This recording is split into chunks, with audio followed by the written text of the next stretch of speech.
Dear Arnab Goswami, it's funny how you're making this khayali pulao that Nepal is a puppet to China.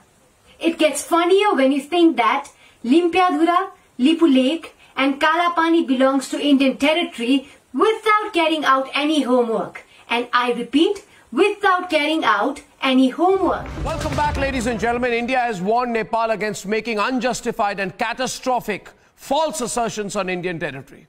It's crazy how you believe that Nepal has to seek an approval or a permission before publishing its own political map. Now, you do what is in your best interest, but think of the long-term consequences. And it gets crazier when you think that India has that authority or that power over sovereign Nepal to teach it how to rule its own country. Did India ask our permission or our approval before publishing its own political map? No. Should we? A bigger no. Now, you don't have to be an expert in foreign affairs to see the clear China hand in this provocation. It's ridiculous how you've pulled China in this equation. But now that you have, it's high time that you realize your relationship with Bangladesh, Pakistan, Nepal and China. China has not egged on Nepal to take this action. We have the rishta of roti beti with the people of Nepal, right? बात करो रिश्ता रोटी बेटी का और हरकत करो घुसपैठी का. We are astounded. We have been taken aback that you are siding with China. You might think that you've used the divide and rule card very well, but when it comes to the national interest, sovereignty and integrity of the country, we think beyond our political differences. I want to elucidate it. I want to elucidate it. I want to elaborate on it. I want to explain to you. I want to explain to you. Being a journalist, I know that interviews are not made to demean your guest, to drown them in your judgments, your views, your claims. There are people like this clown Oli who think that they will be able to validate their rule by abusing India. Enjoying the spectacle of your guest calling someone else's Prime Minister clown shows how you've completely abandoned the ethics of journalism. Remember, you're a journalist, and if you don't know how to act like one, come to Nepal, we will teach you. Dear Arnab Goswami, it's funny how you're making this khayali pulao that Nepal is a puppet to China.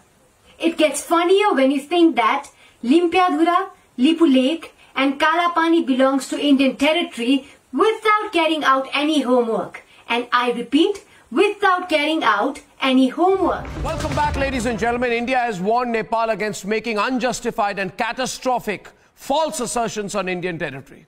It's crazy how you believe that Nepal has to seek an approval or a permission before publishing its own political map. Now, you do what is in your best interest, but think of the long-term consequences. And it gets crazier when you think that India has that authority or that power over sovereign Nepal to teach it how to rule its own country. Did India ask our permission or our approval before publishing its own political map? No. Should we? A bigger no. Now, you don't have to be an expert in foreign affairs to see the clear China hand in this provocation. It's ridiculous how you've pulled China in this equation. But now that you have, it's high time that you realize your relationship with Bangladesh, Pakistan, Nepal and China. China has not egged on Nepal to take this action. We have the rishta of roti beti with the people of Nepal, right? बात करो रिश्ता रोटी बेटी का और हरकत करो घुसपैठी का. We are astounded. We have been taken aback that you are siding with China. You might think that you've used the divide and rule card very well, but when it comes to the national interest, sovereignty and integrity of the country, we think beyond our political differences. I want to elucidate it. I want to elucidate it. I want to elaborate on it. I want to explain to you. I want to explain to you. Being a journalist, I know that interviews are not made to demean your guest, to drown them in your judgments, your views, your claims. There are people like this clown Oli who think that they will be able to validate their rule by abusing India. Enjoying the spectacle of your guest calling someone else's Prime Minister clown shows how you've completely abandoned the ethics of journalism. Remember, you're a journalist, and if you don't know how to act like one, come to Nepal, we will teach you.